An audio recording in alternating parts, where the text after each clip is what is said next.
بسم الله الرحمن الرحیم. د ژبو او ادبیاتو پوهنځي درنو محصلینو او ګرانو مینوالو، د ژبو او ادبیاتو اړوند د پښتو ګرامر اووم درس ته مو هرکلی کوم.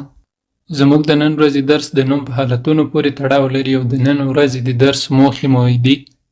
د دې درس له پای وروسته به زده کوونکي وکولی شي چې د نوم حالتونه وپېژني، د فاعلي، مفعولي، ندایي، ارتباطي او اضافي حالتونو ترمنځ توپیر وکړي، په جملو کې د نوم حالتونه تشخیص کړي، اوښتونکي او نه اوښتونکي نومونه وکاروي. دغه راز د پښتو جملو نحوي جوړښت په سمه توګه تحلیل کړای شي. دا زموږ د نن ورځې د درس موخې دي. د نوم حالتونه. حالت د نوم هغه کیفیت ته ویل کېږي چې په جمله کې د نوم اړیکه له نورو کلمو سره څرګندوي، او نوم په جمله کې دوه حالتونه لري چې یو معنوي حالت ده او بل هم لفظي حالت. کله چې د نوم په لفظ کې بدلون راځي نو په معنا کې بدلون راځي، او که وغواړو چې په معنا کې بدلون راولو نو په لفظ کې بدلون حتمی ده، یعنی یو په بل اغیزمن دي. نوم 5 معنوي حالتونه لري. لومړی فاعلي حالت، مفعولي حالت، دریم ندایي حالت، څلورم ارتباطي حالت او پنځم هم اضافي حالت راځي. فاعلي حالت: که نوم په جمله کې د فاعل په توګه راسي او عمل ترې صادر سي، فاعلي حالت بلل کېږي. بیلګو ته وګورئ: احمد راغی. دلته احمد نوم ده، د جملې په سر کې راغلی، فاعل واقع شوی ده، نو د نوم فاعلي حالت ګڼل کېږي. ملالۍ کور ته لاړه. دلته دا تګ د ملالۍ په وسیله تر سره شوی هغه کار یا د هغه کار تر سره کوونکی ملالۍ ده، نو دغه نوم یې په جمله کې فاعلي حالت غوره کړی ده. زلمی لیک ولیکه. زلمی لیک ولیکه. زلمی دلته د جملې په سر کې راغلی، د کار تر سره کوونکی ده، او نوم یې په دې جمله کې د ګرامر له مخې فاعلي حالت خپل کړی ده. دوهم د نوم مفعولي حالت ده. که نوم په جمله کې مفعول واقع سي، مفعولي حالت ګڼل کېږي. بیلګو ته وګورئ: بریالي ډوډۍ وخوړه.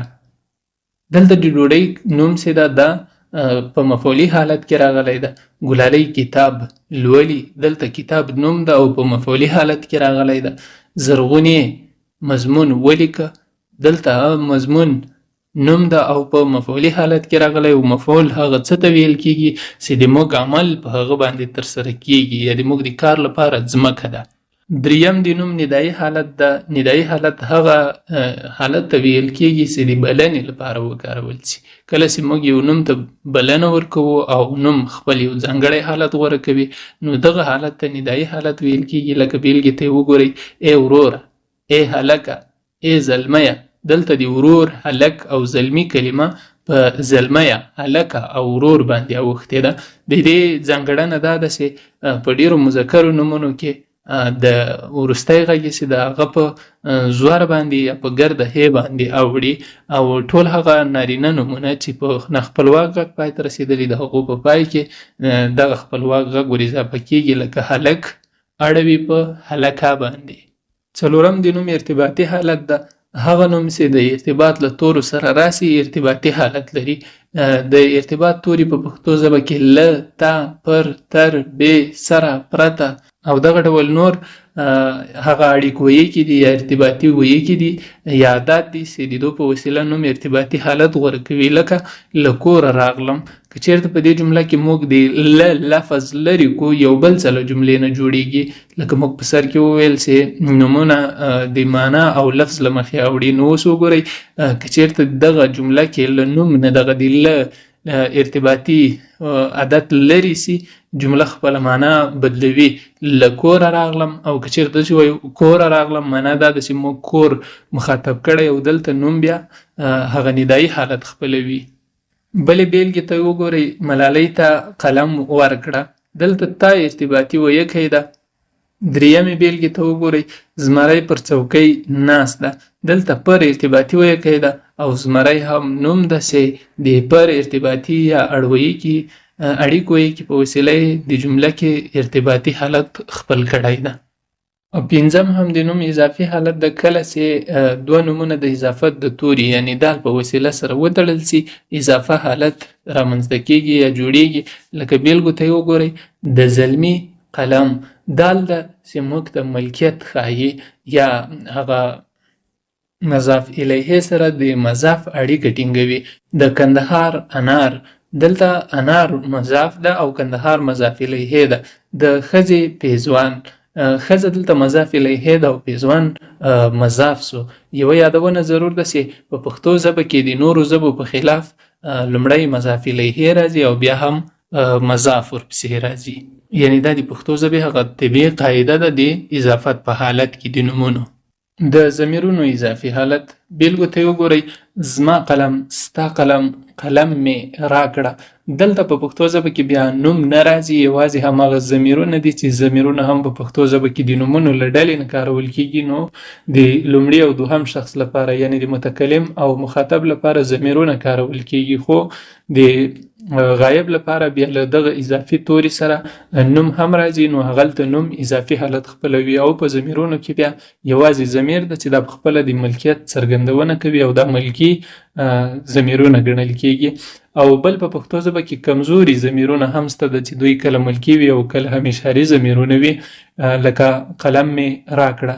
دلته می ضمیر ده او هغه تیر قاعده د پښتو ګرامر د اضافي تورو یا عاداتو په برخه کې ماتوي چې هلته لومړی مضاف الیه راته او بیا مضاف راته، خو دلته کله چې په پښتو ژبه کې د می، د، ی ضمیرونه کارول کېږي نو دلته لومړی مضاف راځي او بیا مضاف الیه راځي. لکه قلم دلته مضاف ده او می دا مضاف الیه ده، راکړه بیا د امر فعل ده.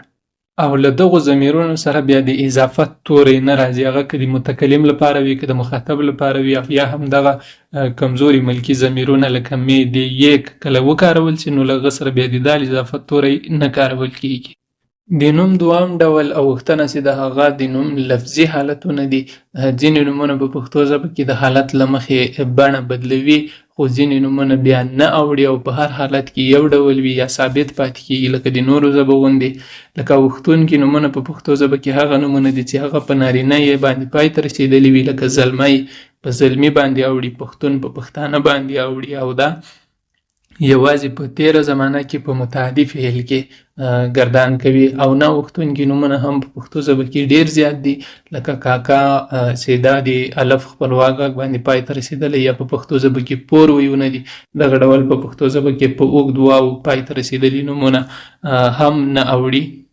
او نور هغه نومونه چې په بېلابېلو حالتونو کې لکه ارتباطي، اضافي، ندایي، فاعلي او مفعولي کې بدلون نه کوي، هغه نومونه د کاکا، ماما، پیشو، پښتو، نیکه، ملګري، دا هغه نومونه دي چې په بېلابېلو حالتونو کې اوړون یا اوښتون نه مومي. د نومونو اوښتونکي نومونه عموما په تیر مهال او متعدي فعلونو کې بدلیږي، یعنی یوازې په هغه وخت کې هغه نومونه چې د اوښتون وړتیا لري، لکه مثلا پښتون، پښتانه، یا هم زلمی، زلمي، یا توریالی، توریالي. په دغه ډول اوښتون هغه وخت رامنځته کېږي چې کله موږ په تیره زمانه کې په یو موضوع خبره کوو او فعل یې متعدي وي، یعنی متعدي فعل هغه فعل ته ویل کېږي چې په فاعل او فعل سربیره مفعول ته هم اړتیا پکې پېښه سوې وي. لکه دغو مثالونو ته وګورئ. د اوس مهال لپاره یې بیلګه ده زلمی ډوډۍ خوري. زلمی دلته نوم د کوم بدلون یې نه ده کړی، خو په تیر مهال کې بیا وګورئ زلمي ډوډۍ وخوړه، نو دلته زلمی په زلمي باندې واوښته. د دې درس د پایلې په توګه ویلی شو چې نومونه په جمله کې بېلابېل حالتونه لري چې وړاندې 5 حالتونه د مفهوم له مخې بیان شول. حالت د نوم اړیکه او دنده څرګندوي. دغه راز په پښتو ژبه کې ځینې نومونه اوړي او ځینې نه اوړي چې یوازې پښتانه په دغه اوښتون باندې ښه پوهېدلی شي، خو هغه وګړي چې هغوی غواړي پښتو ژبه د دومې ژبې په توګه زده کړي نو نومونه یوازې په پښتو ژبه کې په تیر مهال متعدي فعل کې اوړي. که دغه قاعده دوی له ځان سره وساتي نو د نومونو اوښتون به ورته اسانه وي. دغه راز د نوم حالتونه د جملې په معنا او جوړښت کې هم مهم رول لري.